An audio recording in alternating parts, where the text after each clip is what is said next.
Praktek bullying juga merambah kelompok terdidik.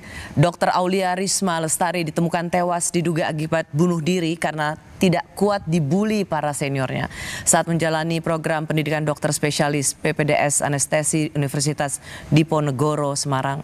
Saya masih bersama Nisa Rengganis dan Wanggi Hud, penulis buku berjudul Bully. Kita tadi bicara soal anak-anak remaja, anak-anak yang dalam batas usia, kata banyak psikolog, memang labil, cenderung memang punya emosi yang mencontoh orang tua, lingkungan sekitar. Tapi ini kelompok terdidik dewasa bisa sampai melakukan perundungan dan korbannya bunuh diri karena nggak kuat. Dan ini calon dokter. Mas Wanggi, apakah ini juga menggoncangkan hati Anda? Pasti, Mbak. Pasti. Karena ya salah satunya ini udah terdidik gitu ya, terdidik intelektualnya gitu ya, gitu. Apalagi di bidangnya gitu. Nah, ini kan tidak diinginkan gitu. Dan memang hal-hal tersebut juga ya tadi mungkin ya, salah satunya kita tidak bisa melihat apa dalam pikirannya gitu. Ujungnya kemana gitu. Nah, apakah tidak mendapat pendampingan ataukah tidak mendapat ruang untuk bercerita gitu, dan ruang speak up itu gitu. Ya, kalau kita melihat yang sudah beredar luas tulisan almarhumah Aulia Risma di buku harian. 1 semester aku berjuang di sini terlalu berat untukku, sakit sekali, beban fisiknya begitu besar, aku ingin berhenti, sakit sekali, sungguh sakit, rasanya masih sama, aku ingin berhenti, aku tidak sanggup setiap hari bekerja seperti ini. Artinya sebenarnya ia sudah memiliki outlet untuk menumpahkannya dalam bentuk tulisan. Tetapi ada yang memang tidak bisa ia tahan dari sisi fisik. Sedih sekali sebenarnya mendengar pengalaman Dr. Aulia ini. Anda melihat potensi ini sebenarnya banyak nggak di kalangan remaja? Ya.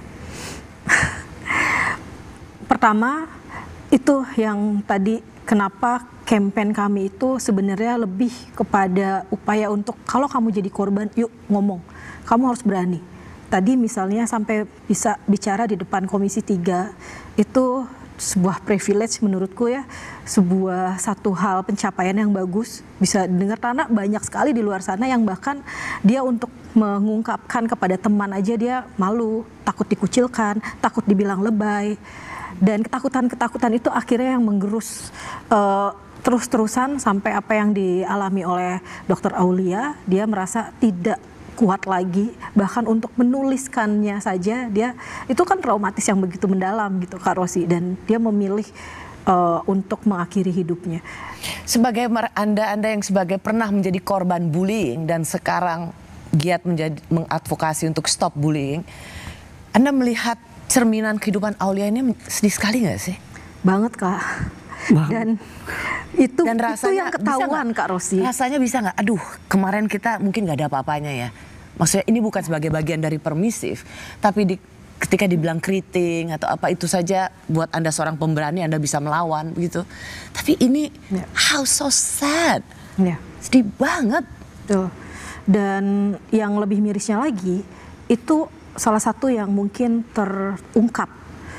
Saya curiga banyak sekali di luar sana korban-korban lainnya yang belum berani untuk menyampaikan atau kemudian ditutup-tutupi kasusnya, yang dia kemudian makin persoalan itu makin tidak terungkap gitu. Kalau kita lihat lingkungan di mana pendidikan, apakah itu sekolah menengah maupun kampus, ada pola yang sama, yaitu penyangkalan. Kalau kita lihat kemarin juga, bahkan guru besar mengatakan enggak, mereka yang mahasiswa kedokteran nih, yang PPDS katanya istilahnya tuh kayak disuruh bayar ini, disuruh bayar ini, dipalak sebenarnya kan. Tapi enggak, itu bukan, itu enggak ada seperti, selalu ada penyangkalan dari otoritas di mana perundungan itu terjadi. Polanya serupa. Polanya serupa. Tidak pernah ada kebesaran hati untuk mau mengakui dan melakukan evaluasi. Semuanya pasti ingin cuci tangan. Dia yang paling berdosa menurutku di atas pelaku bullying adalah orang yang kemudian tidak melakukan, ya tadi pihak sekolah misalnya. Kami tuh mereka adalah orang paling berdosa. Ketika di institusi itu terjadi perundungan dan mereka yang langsung dengan cepat cuci tangan, mereka adalah orang yang paling bertanggung jawab dan berdosa. Ini sudah berlebihan, keterlaluan, dan sangat-sangat melawan peri kemanusiaan. Kami kembali sesaat lagi.